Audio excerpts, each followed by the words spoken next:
There is a headline making the rounds right now. Netflix has dropped out. Paramount is the presumptive winner. A $111 billion deal for Warner Bros. Discovery looks close to done.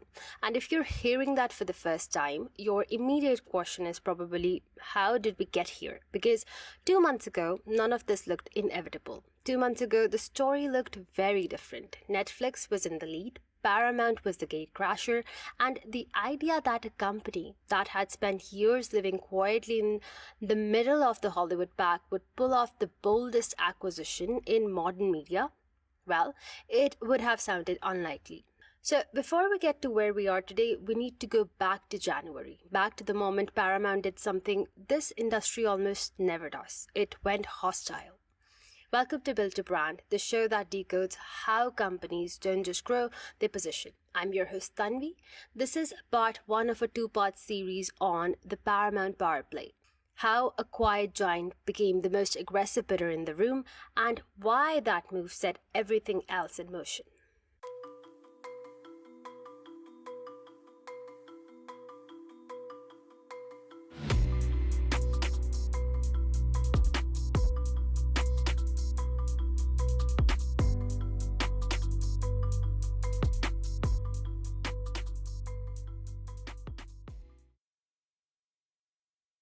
To understand what happened in January, you first need to understand what Paramount was before it. Paramount is not new money, it is old Hollywood.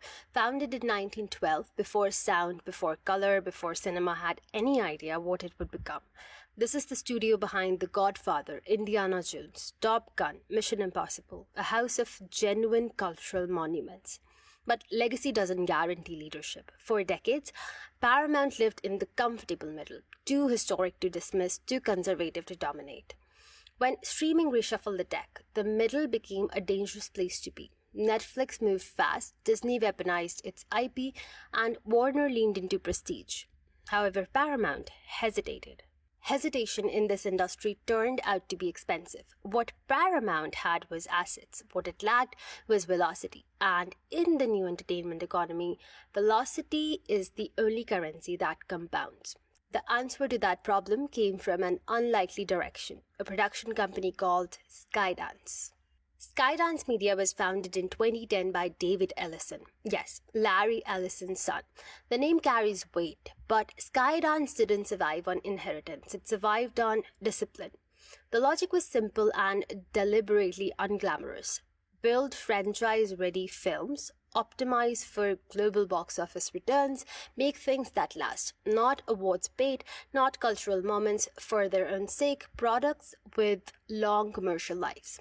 Top Gun Maverick was the proof of concept, an IP that had been dormant for decades, handled with care, released at exactly the right moment, and turned into one of the highest grossing films of 2022.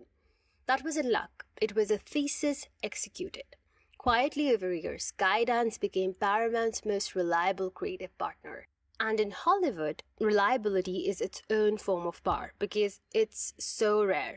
When the Paramount Skydance merger finalized, it wasn't cosmetic restructuring. It was corrective surgery. Paramount brought IP, distribution muscle, and a century of credibility.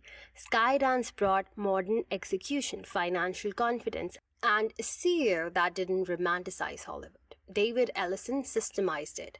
The moment he stepped in as CEO, Paramount's posture shifted. The company stopped defending its past and started designing its future.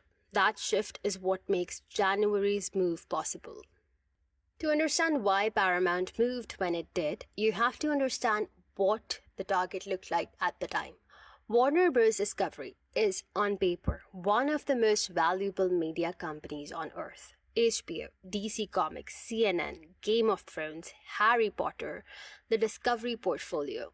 The assets are extraordinary, but paper value and operational coherence are different things entirely. The 2022 merger of Warner Media and Discovery brought two very different corporate cultures under one roof. Debt mounted, integration stalled, strategies changed. The combined company never quite found its footing. By late 2024, CEO David Zaslav announced a structural separation, splitting Warner into two distinct entities, a studios and streaming division covering HBO, Warner Bros. DC, and HBO Max, and a global networks division covering CNN, TNT, Discovery, and the live TV assets. It was a logical response to a complicated situation, a simplification. But simplification creates exposure. When you announce you are breaking yourself apart, you are in effect announcing which pieces you consider separable, and separable assets invite interested parties.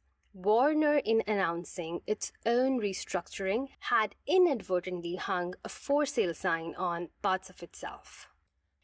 The first company through the door wasn't Paramount. It was Netflix. Netflix entered negotiations to acquire the studios and streaming division, not the whole company, just the engine. Warner Bros., HBO, HBO Max, DC, the prestige content, the IP, the streaming infrastructure. The deal that took shape was structured, negotiated, and board approved. Netflix positioned itself as the obvious, inevitable choice, the safe pair of hands that would scale Warner's content globally and integrate HBO into the Netflix machine without disruption. It was not a dramatic play, it was a clinical one, and clinically it made sense. Netflix would absorb the most valuable prestige content operation in the world and simultaneously remove a meaningful streaming competitor. Warner's board favored the deal. The antitrust risk felt manageable, and the outcome felt settled. And then, in January, Paramount walked in and upended everything. What Paramount did next is not how this industry usually operates. Paramount Skydance launched an unsolicited all-cash tender offer for all outstanding shares of Warner Bros. Discovery. Not just the studios, not just streaming, not the tidy portion Netflix had agreed to acquire. Everything. This is what made it hostile. The offer went directly to shareholders, bypassing Warner's board entirely. It publicly challenged the Netflix deal and forced a blunt comparison. More cash for the whole company right now. Warner's board rejected it quickly. They called it financially risky. They said Netflix's deal offered more certainty. The language was measured, but the message was clear. We have already made our choice. Paramount countered, and here is where the story shifted in a way nobody quite anticipated. Barry Ellison stepped in personally with a financing guarantee worth tens of billions of dollars. That one move changed the nature of the conversation, because before it, the question was whether Paramount could pay. After it, the question became something different. Does Warner want to be bought this way? And deeper still, who does Warner's leadership trust to steward what they've built?